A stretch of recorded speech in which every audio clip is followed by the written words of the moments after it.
Welcome to the Board Wrap-Up Show. I'm your host, Sean Anderson for Ponca City Public Schools. This is our monthly sit-down meeting with Shelley Arrott, the superintendent of Ponca City Public Schools, to recap the month's Board of Education meeting for November. That's what we're talking about now. And Shelley Arrott, thank you for being here. Hey, thanks for having me. The monthly board meeting always starts with presentations and recognition and Board of Education awards. Tell us about that, Yes, please. and we're doing those live now. We weren't having people in at the board meetings, but we are doing them live. Our certified award winner of the month is Jason Levitt, our athletic director, for spending countless hours organizing all of our activities and staying hooked up constantly. Our support employee of the month went to our entire child nutrition program management team, and I think that's a first.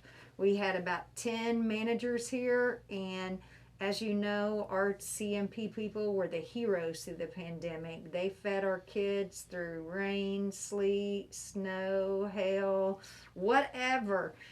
So that was a well-deserving award for all of our managers. Yeah, And then very our good. friend of education went to MJ&H Fabrication. They're the pie partner for Washington Pre-K. Very nice. Well, as we move through this fall, and to me, it seems like it's moving very quickly, almost to the Thanksgiving break here, and then the winter break will be not long after that. It's not too early to start thinking about the ACT and ACT spring testing. That'll be here before we know it, and some important points. It will be here before we know it. And you know, it used to be that the ACT was just for our college bound students. Now it's the state test for all juniors. So all schools by state law have to make a determination whether or not they are going to give the ACT or the SAT. And Betsy Easley, our instructional coach at the high school, presented last Monday night and talked about the committee getting together and some of the points. It include teachers, admin, parents, students, and we focus around the Oklahoma academic standards and the ACT, college and career ready standards. So we used to have a standalone ACT prep, but that was a struggle for our kids to get fitted into their schedule, especially if they participated in other activities.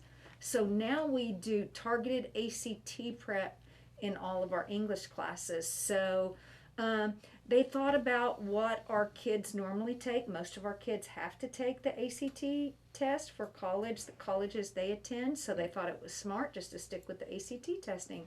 So we'll be giving that again in the spring. Very nice. Well, speaking of ACT testing, the superintendent's report included the 2021 ACT results for our school district, and how did it look? Well, it was interesting. We were above the state average in a couple of the categories and just right under the state average. But you remember, Sean, we didn't even do state testing in the spring of 2020. Right. So it's been 2 years since we've had the state testing, and it was a struggle across the state last year with quarantines and isolations, and it's required by law that we test 95% of our kids. Well, we made it, but the state didn't. So we really don't have a true state average, but overall, we knew our scores were going to struggle because distance learning is not for most kids. It works Right. well for some, but most need that face-to-face instruction. So we were right at the state average. But what I can tell you, since the last time we took testing in 2019, across the state and across other districts our size, everybody's ACT dropped about 2 points, average of 2 points in Right. all categories, which are English, math, reading, and science. And we're talking about ways that we can improve for this next year. And I think I've told you on one of our morning interviews, we had our first PLC at the end of the first quarter, and we had really seen some growth with our students for the first time. We're still having some quarantines, Sure. but we've got a lot more normalcy, and it just felt good to show some progress. So we're seeing progress with our students, and one of the things that really gets our juniors is the reading stamina. I mean, all of those tests are reading tests, and it's 4 hours worth of tests. And some will just see all the reading that they have to do and just start marking. So Right, exactly. So we're working on some things to build up some reading stamina. We do silent reading in our elementaries every single day. It's MERP. It's called Monitored Independent Reading Practice, and the teacher provides guidance. But at our middle schools and high school, we've also implemented Reading Plus, and Miss Easley brought our data from Reading Plus, and it's just amazing the growth that our kids have made in 1 quarter. So we're hoping to build up that reading stamina. And then we're also using the IXL diagnostic assessment for math, and we're seeing positive results on that. It has a prescription portion, so if kids are weak in a certain area, it prescribes certain lessons. And then it has a connection to ACT, a correlation to ACT, some ACT prep.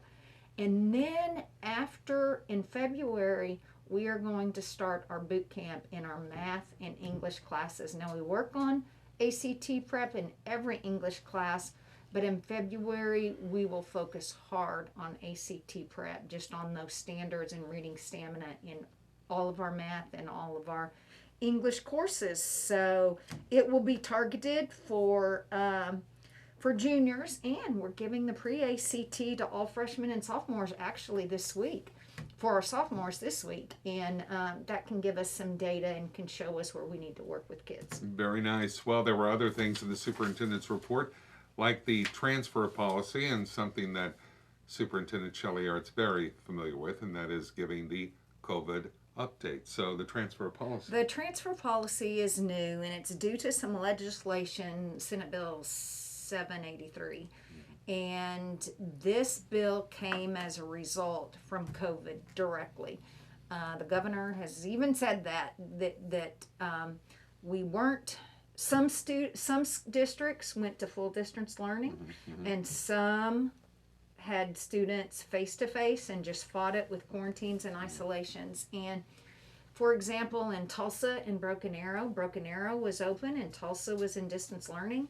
So, 10 miles apart, and one school's in session and one's not. So this came about from our legislators to give parents that choice, more of a choice with public school. Go to what best fits the needs of your family.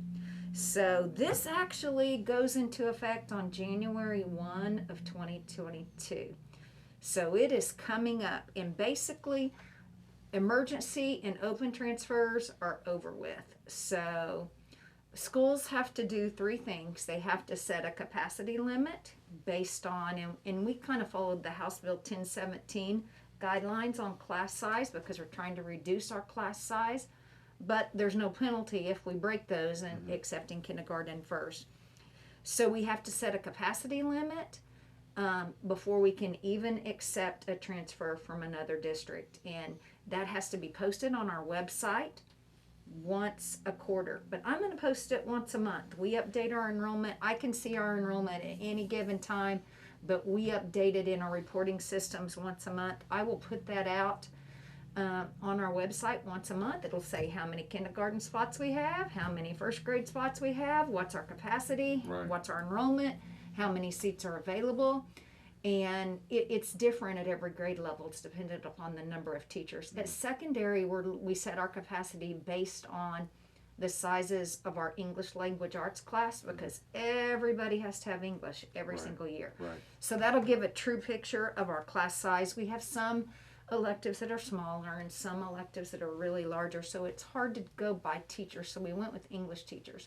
So when parents start submitting transfers, they can begin the first Monday in March for the next year. Now it starts in January 2021, 22. So if we have anybody that wants to come to Ponca City, they just look on our website, see if we have an opening, and always talk to our registration person, Maureen Dooley, as well, and she can tell them.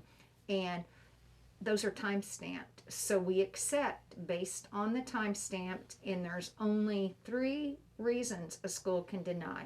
One is if we're at capacity, our posted capacity.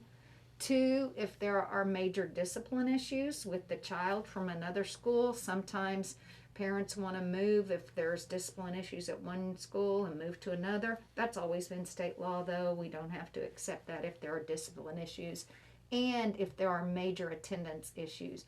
And attendance issues are if they have 10 absences per semester that don't have anything to do with one of our recorded absences, just an absence that's not called in or something. Right. So Right. we do not have to accept for those three reasons, and we have to follow our policy. Transfers are time stamped and they can come in. Now, one thing, we have 198 students here on a transfer right now. So if they're on a transfer, they automatically roll over unless one of those three criteria aren't met: the capacity, discipline, and attendance. So now we just presented this to the board in November. It has to be out there for 30 days to get public comment on, so they will make modifications or approve as presented in December, so it'll be ready to go into effect January 1, and we'll get all the information out to our patrons. Very nice. Well, the COVID update, numbers have improved, and then they go up a little bit, and they go down. It's always changing, and Always. it's always changing. And right now, what was that? The Board of Education meeting. What was that That report? was a pretty good one at the Board of Education meeting. Our numbers were low.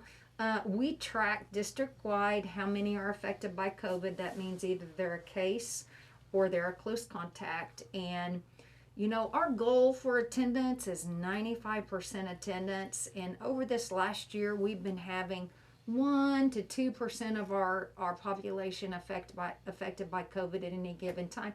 That's pretty good when you work to have 95% attendance. I will tell you, last week was our best week ever on record for COVID. Nice. We had the 4-day week, and then we had the professional development. But I don't want to speak too soon because yesterday alone was worse than the entire week last week.